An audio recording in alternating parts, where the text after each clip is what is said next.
Hello, everyone. Welcome to Impact, the California MBA podcast, where we break down legislation and regulatory issues shaping mortgage lending and what that means to you and your business. My name is Paul Gigliotti, CEO of the California MBA, and today we're talking about automation, AI, operation efficiencies, and why these issues matter so much for lenders, servicers, and mortgage companies trying to operate in a market like we have today, which is a very different market than usual.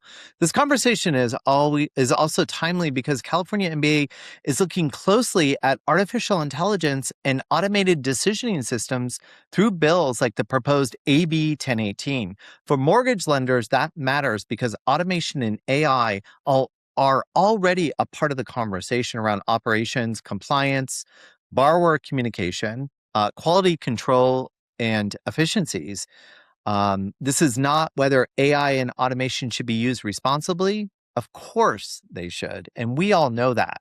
The real question is whether policy is being built with a full understanding of how highly regulated mortgage lending already is and how these tools are actually being used in the industry already today. Our industry, the mortgage lending industry and the real estate industry, is being asked to do more with less. More compliance, more complexity, more borrower expectation. Borrower expectation is always changing, much more pressure on costs, and more need for speed and accuracy.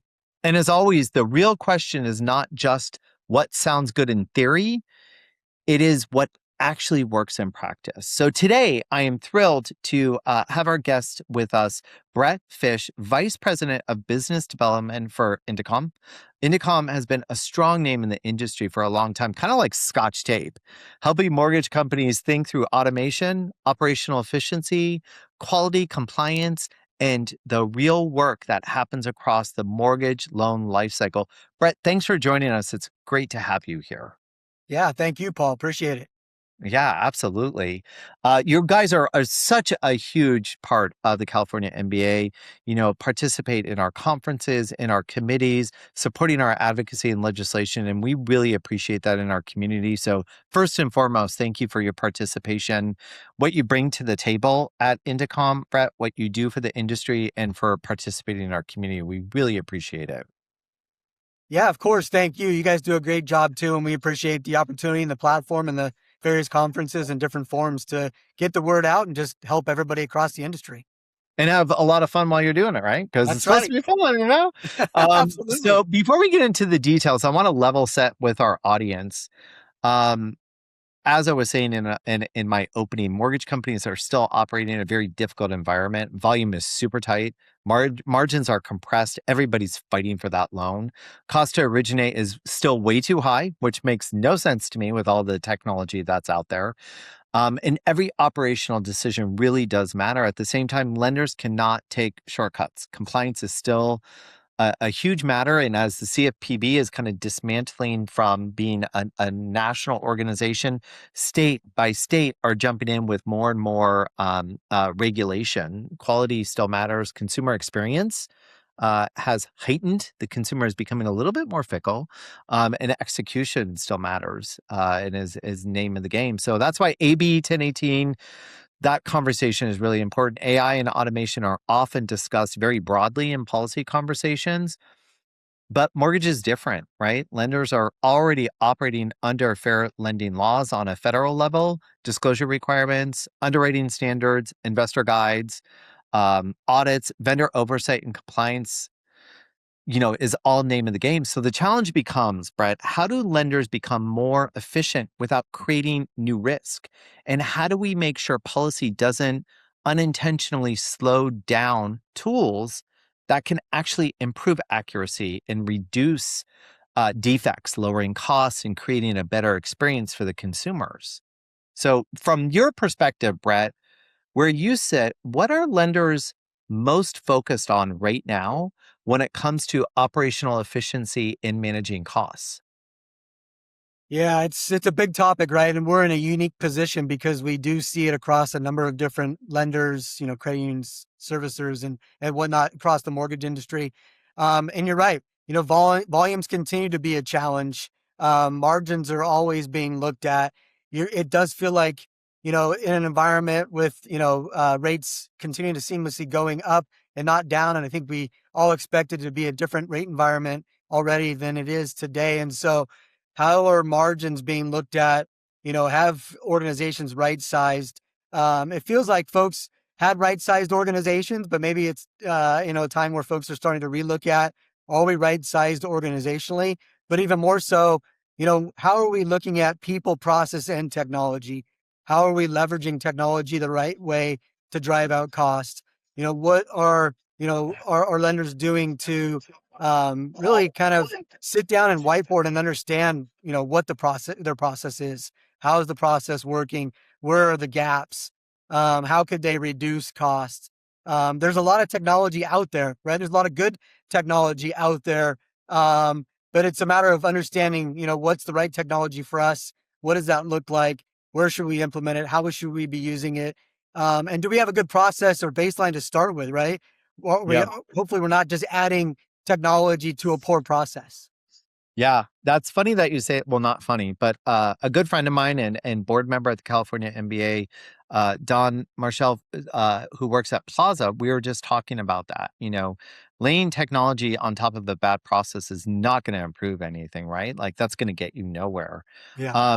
So that was a great response, and I think where that's going to lead me to is my next question, and let's dive into this. These podcasts are short and sweet and to the point, and I think it's time to get short and sweet to the point. Where are you seeing change inside mortgage operations right now? Like, where are lenders feeling the most pressure, and how are they alleviating that pressure? If you can, get granular, because I think that's the big question when we talk about AI and the importance of it. It's not this shiny object, it's here, but how do you where do you create the efficiencies with it? Yeah, no, absolutely.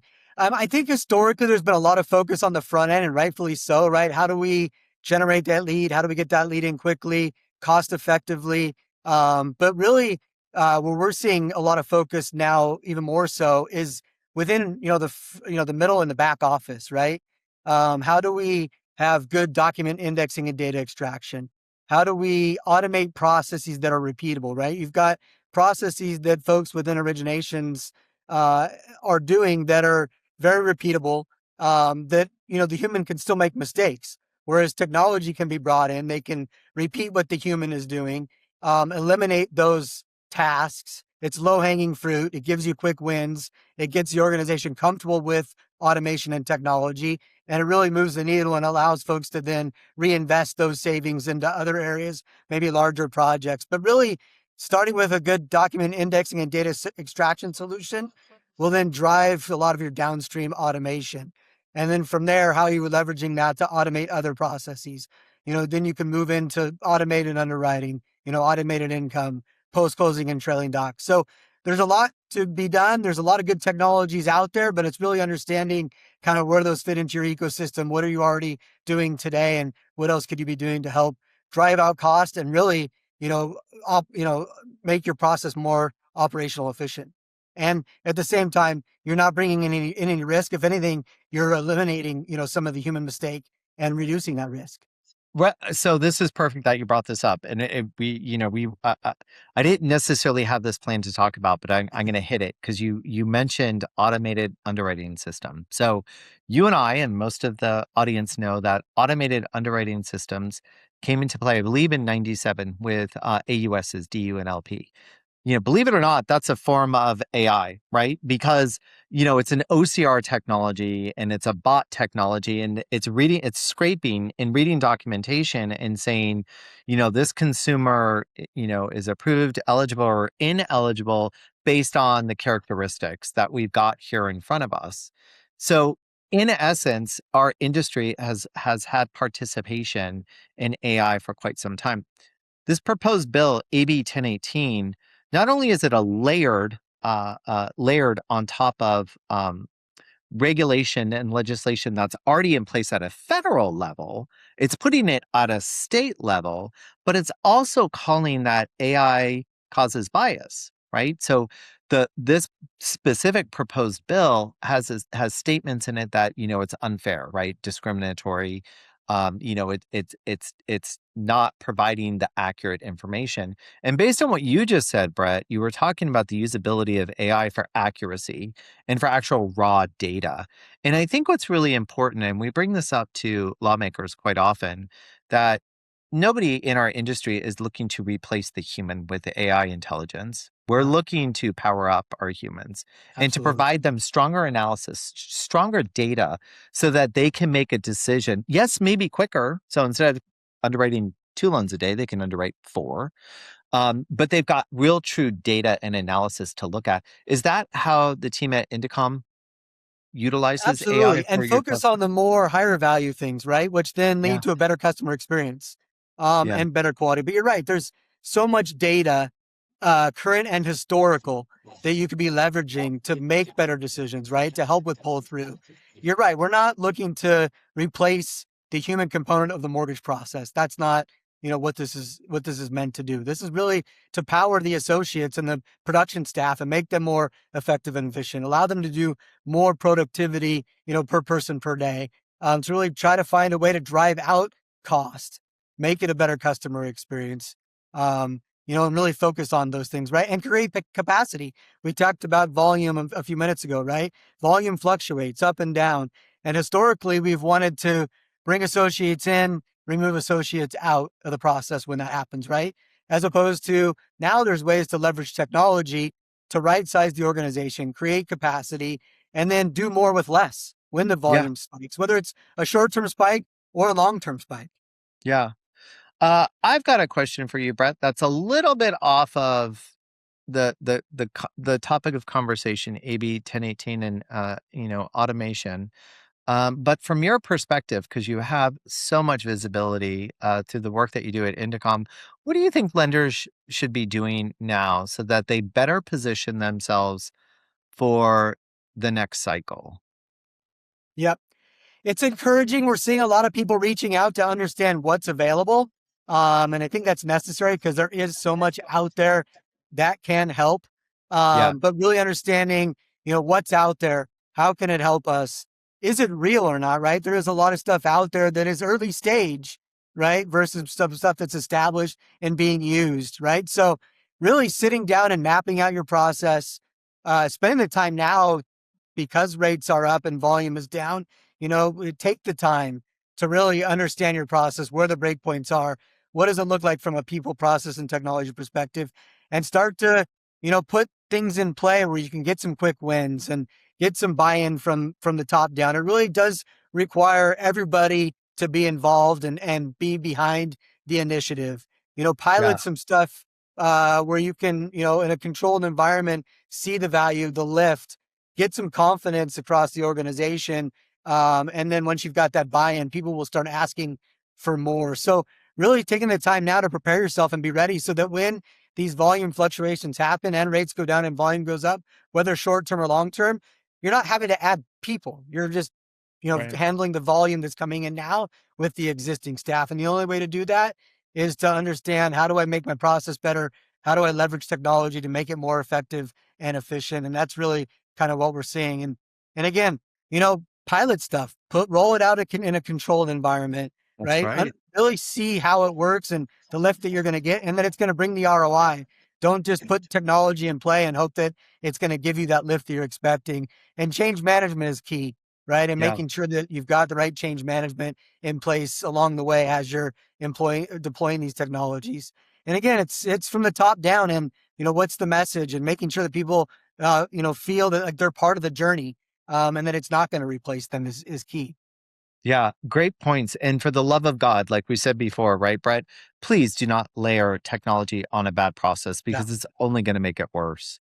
Um, Really great perspectives, Brett. This conversation, I really enjoyed listening to your perspectives and what Indicom is doing to help lenders think differently about operations, efficiency, quality, compliance, execution. And it is good to hear that lenders are reaching out to you and just with the question of what should I do to be more efficient? So thank you for all those points. And thank Of you course. again for what you bring to the industry. And to our listeners, thank you for tuning in to Impact. AB 1018 is a really good reminder that AA policy is not some future conversation. It's already here. And at the California MBA, our role is to connect what is happening in policy and regulation with what is happening inside the real day-to-day business of mortgage lending. We support responsible innovation. We support consumer protection. And we also want to make sure lawmakers understand how these tools are actually being used and how regulated our industry already is, and how to avoid policy that unintentionally makes the mortgage process slower and, super important, more expensive or harder for consumers to be able to obtain. Because in this market, in a market like this, execution matters, efficiencies matter, and responsible innovation matters. And the companies that build smarter now are going to be better positioned for what comes next, and to be able to handle the consumer demands in crazier markets if possible. So again, Brett from Indecomm, thank you for being here. Thank you for your partnership. And thank you to our listeners for tuning in to Impact. Of course. Thank you, Paul, and the CMBA for everything you guys do for our industry.